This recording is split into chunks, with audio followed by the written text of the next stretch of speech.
In today's video, I'm going to be showing you 5 really awesome scales you can play over dominant chords. Enjoy!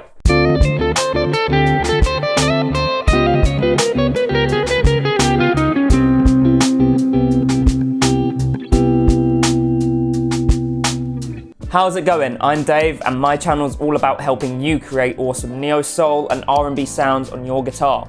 So if that sounds like your kind of thing and you're new here, make sure you hit that subscribe button and you click the notification bell so that you're notified every single time I release a new video. So in today's video, I'm going to be talking about 5 different scales you can play over dominant chords. I'll be showing you the intervallic structure of each scale. I'll be showing you how to play each scale. I'll be showing you the situations where you might want to play the scale, and also I'll be giving you an example lick for each scale as well. If you want tabs for all of the licks, then they're down in the description at my Patreon page, so you can go and check them out there if you want to. And also, if you haven't done so, I've written a book and the first 2 chapters are available for free down in the description, all about writing awesome chord progressions. So go do that if you haven't done so already as well. Let's talk about dominant chords, seeing as we're going to be soloing over them. So a dominant chord consists of a root, a third, a fifth, and a flat 7th. Now, the most important notes of that dominant chord are the third and the flat 7th, as they give it its unique character. We could easily take the 5th away and still have the sound of a dominant 7th chord, because it's the third and the 7th that give it its sound. Dominant chords typically resolve a 5th down, so if you're playing a G7 chord, a G dominant 7 chord, you'd want to resolve down a 5th to C. These chords add a lot of tension and really add a lot of interest to your chord progressions before resolving on that tonic. Now, these 5 scales I'm going to show you are going to give you lots of options for soloing over these dominant chords and getting some really jazzy and interesting sounds out of your playing. So let's talk about the first scale, and the first scale is the Mixolydian flat 6 scale. The Mixolydian flat 6 scale is quite self-explanatory. It's like a Mixolydian scale, but with a flattened 6th. So we've got the intervallic structure of root, 2nd, 3rd, 4th, 5th, flat 6th, flat 7th. As you can see, we've got the root, 3rd, 5th, and flat 7th that are present in a dominant 7th chord. So this is great for soloing over them. Let's take a look at how to play the Mixolydian flat 6 scale on the guitar. So we're going to play the G Mixolydian flat 6 scale here. So we're going to be playing 3-5 on the low E string. Then we're going to play 2-3-5-6 on the A string. Then we're going to play 3-5 again on the D string. Then we're going to play 2-4-5 on the G string. 3-4-6 on the B string. And then 3-5 on the high E string. So altogether it sounds a bit like this.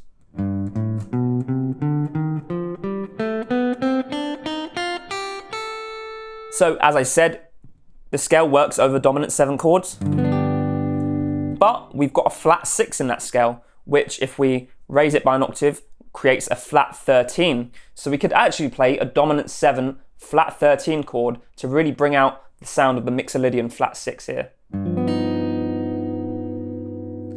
And that's what I've done in this example. So the example you're about to hear is a lick over a 2-5-1 in C major. So we're playing D minor 7, then we're playing G7 flat 13 here. And here is where we're going to play the G Mixolydian flat 6 scale.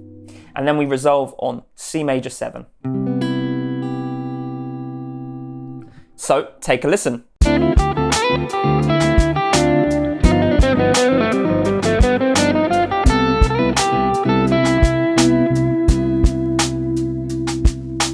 Okay, so let's move on to our second scale, and our second scale is the Phrygian dominant scale. This is the 5th mode of the harmonic minor scale, and the intervallic structure is root, flat 2nd, 3rd, 4th, 5th, flat 6th, and flat 7th. Let's take a look at how to play the Phrygian dominant scale. So we're going to use a root note of G again. We're going to be playing 3-4-7 on the low E string. Then we're going to play 3-5-6 on the A string, 3-5-6 on the D string, 4-5-7 on the G string. Then we're going to play 4-6-8 on the B string, and then 4-7-8 on the high E string.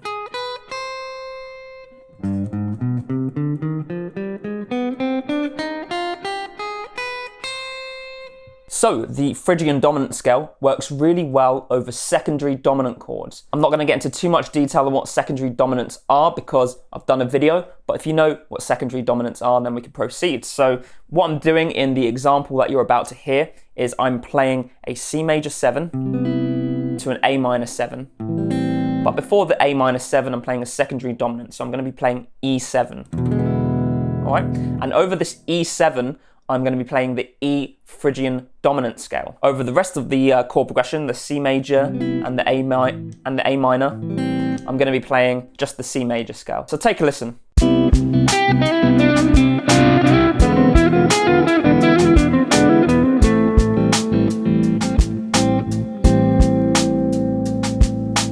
Now let's take a look at our third scale, and this is the altered scale, and sometimes it's known as the superlocrian scale.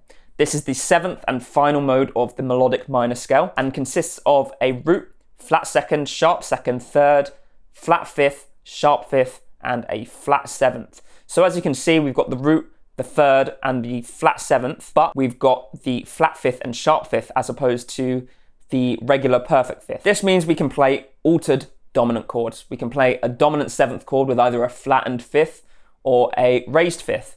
We can also add that flat second or that sharp second, in this case would be 9th, so a flat 9 and a sharp 9 to our dominant 7th chord, and we get these really interesting altered dominant chords.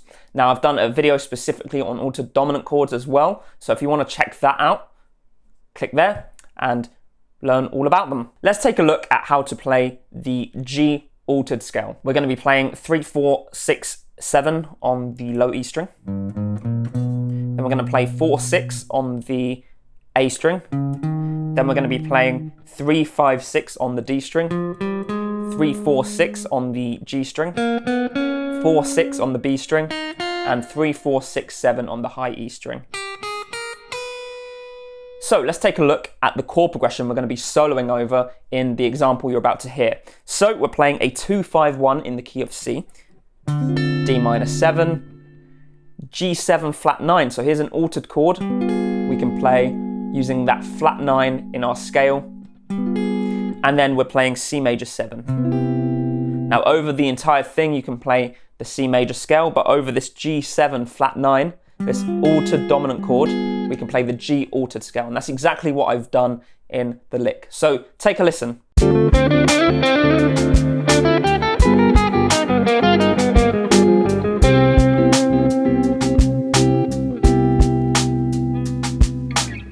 Scale number 4 is the half-whole diminished scale.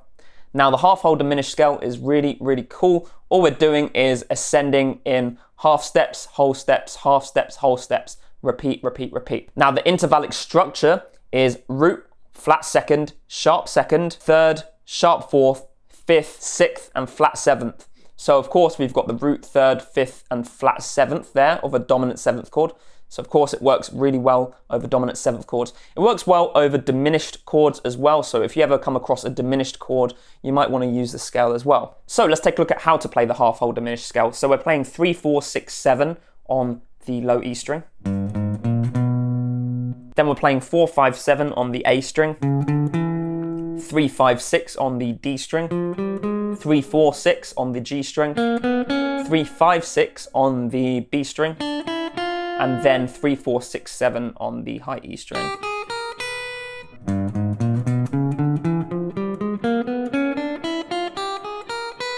Now the cool thing about this scale is if you move it up in increments of flat thirds, so if you move it up 3 frets at a time, you can play the same scale shape, which means you can play this shape all over the fretboard. So I could start that scale shape at fret number 6 or fret number 9 or fret number 12, and I'd still have the same scale. Now this works over your standard 5 chord in your key. So I'm playing a 2, 5, 1 in the key of C major, D minor 7, G7, and C major 7. Of course, over the majority of it, I'm playing a C major scale, but over the G7, I'm playing the G half-whole diminished scale. So take a listen to the lick.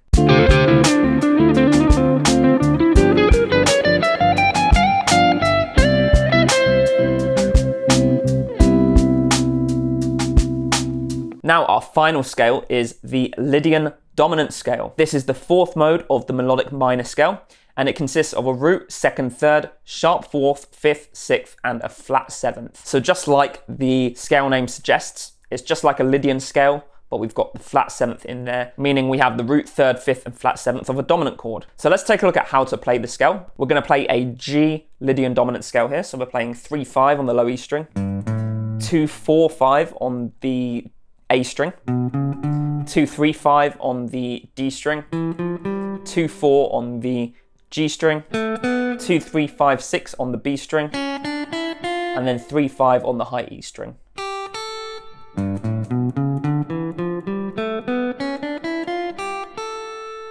Now I've left this one for last because it's probably the most interesting one to use. We've got a sharp 4 in there, which if we raise it by an octave, creates a sharp 11. So if we played a dominant 7 sharp 11 chord, then we could play this scale over the top. Now this scale works particularly well when we're playing over a tritone substitution.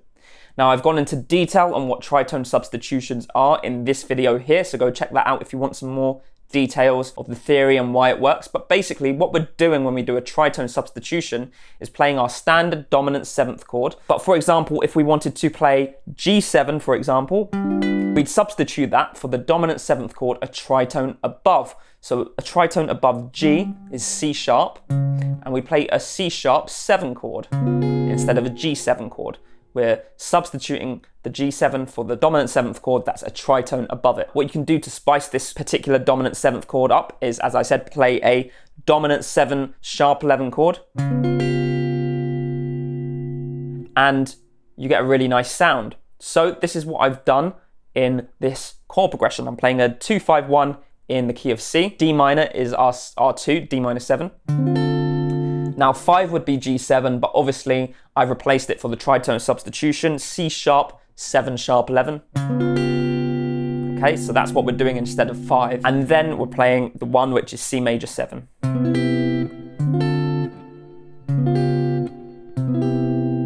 Now again, we can play the C major scale over the D minor 7 and the C major 7, but over the C sharp 7 sharp 11, we are going to play the C sharp Lydian dominant scale. So take a listen to how that sounds in this lick.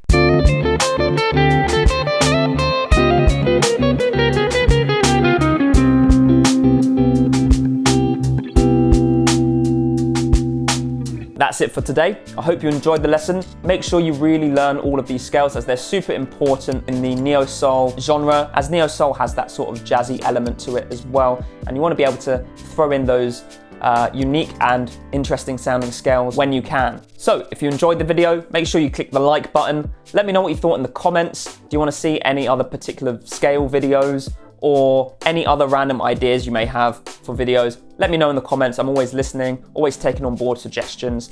And if you haven't done so already, subscribe to the channel. As I said earlier in the video, I've written a book called Chord Charisma, all about writing awesome chord progressions, and I'm offering the first 2 chapters of that book for free. All you got to do is head to the description. There's a link there where you can download the first 2 chapters for free. That's going to show you how to write a basic foundational chord progression and build it into something more interesting with the use of 7ths, 9ths, 11ths, 13ths, and other interesting sounding chords. So make sure you do that if it sounds interesting to you. It's free, you've got nothing to lose there. And if you've already done that, or you don't want to do that, check this video out here because you're going to learn even more, and I'm sure you'll enjoy it. So see you there.